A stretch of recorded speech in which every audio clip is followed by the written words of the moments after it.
ভাইয়া আমাদের অনেক বাঙালি ভাইয়ারা যখন কাতারের জন্য পায়, তখন দেখা গেছে হয়তোবা ভালো কাজ পেয়ে গেলে অন্যান্য দেশে চলে যায় ইউরোপের। যেমন একটা এক্সাম্পল দিলাম জার্মানি। তো তখন তাদের একটা চিন্তাধারা থাকে যে, আসলাম তো জার্মানি, কাজ করছি এখানে। এখন এখানেই আমার বাৎসরিক একটা আয়ের ব্যবস্থা হয়েছে। তো এখন আমি কি এই জার্মানি থাকা অবস্থায় ইটালিয়ান সিটিজেনশিপের জন্য আবেদন করতে পারবো কিনা? যেহেতু এখন পর্যন্ত আমি ইতালিতে যাওয়া আসা করতে পারছি কাতারের জন্য মাধ্যমে। এটা একটা বেশ কমন প্রশ্ন এবং এটা অনেকের ক্ষেত্রেই এটা ঘটছে যে যেহেতু উন্নত চাকরি বা একটা নিশ্চিত জীবনের জন্য অনেকেই ইতালি ছেড়ে জার্মান বা কেউ চলে যায় সুইডেন, বেলজিয়াম চলে যাচ্ছে। তো তাদের রেসিডেন্সটা আবার থেকে যায়, রাইট?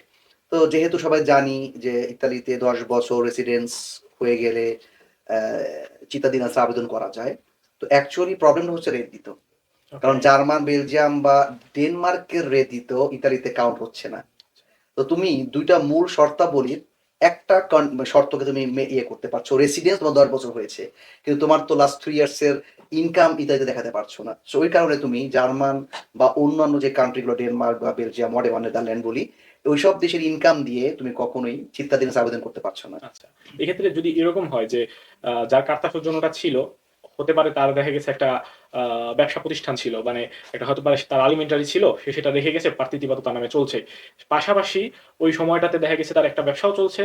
এই সময়টাতে সে বাইরে সুইচ ছিল। করেছে। হ্যাঁ। হ্যাঁ, এটা ঠিক আছে। এটা যৌক্তিক যে আমি ইতালি থেকে আসলে আমি come dipendente mi sono spostato, এটা ঠিক হ্যাঁ। আছে। কিন্তু আমার ওখানে অলরেডি কানেক্টিভিটি আছে। লাইক আমার রেসিডেন্স আছে, আমার ওখানে একটা ব্যবসা প্রতিষ্ঠান আছে। তো সেক্ষেত্রে ডেফিনিটলি তো ইতালিতে তার রেডি তো দেখাই যাচ্ছে। তার হবে। তার ক্ষেত্রে কোনো প্রবলেম হচ্ছে না। তবে আরেকটু এড করছি এখানে। অনেকেই আসলে নামমাত্র পার্থিবা খুলে রাখে। জি। সবাই জানি। একটা সময় ছিল খুব একটা কঠিন ছিল না। একটা সময় ছিল যখন তোমার এই যে কি বলে fatto d'acquisto আর scontrino della venditaর ব্যাপারটা ততটা ত্রাচ্ছা ছিল না। সেক্ষেত্রে প্রবলেম ছিল। এখন কিন্তু ব্যাপারটা ঝামেলা হয়ে গেছে। আচ্ছা। এখন tutto tracciato। তো সেই ক্ষেত্রে আমরা মানে ওই নিয়মের কারণে একটু ভীত থাকি এবং কাউকে যখন পরামর্শ দেই এভাবে বলি, "ভাই নিয়ম বলছে প্রার্থীদের এবার খোলা থাকলেই কিন্তু হচ্ছে না। যদি আপনি মনে, মনে একটা অ্যামাউন্ট ডিক্লেয়ার করেন, come forfettario, si può dichiarare। কেউ কিছু বলবে না। কিন্তু এই যে accertamenti গুলো, এগুলো কিন্তু আসবে দপ্তরে আননি। ৩ বছর থেকে ৫ বছরের মাথায় যদি কখনো আপনার কাছে রেদিত করার জন্য, অযৌক্তিক রেদিত করার জন্য এই ধরনের চিঠি আসে Agenzia delle Entrate থেকে, Agenzia delle Entrate থেকে, তখন আপনি আজকে যদি অবগত থাকেন তাহলে আমি কিন্তু নিরাপদ। তা না হলে ৩ বছর পরে আপনি আমাকে এসে বলবেন যদি ভাই বেঁচে থাকি ওই পর্যন্ত ইনশাআল্লাহ, যে ভাই আপনি তো আমাকে একটা ক্ষতি করে ফেললেন। আমি তো এই তো করলাম, আপনি তো আমাকে কিছু বলেন নাই। অলরেডি আমি এখন কি জবাব দিব? ফাত্তুরও কোথায় পাবো? এসকোন্ত্রি বা কোথায় পাবো?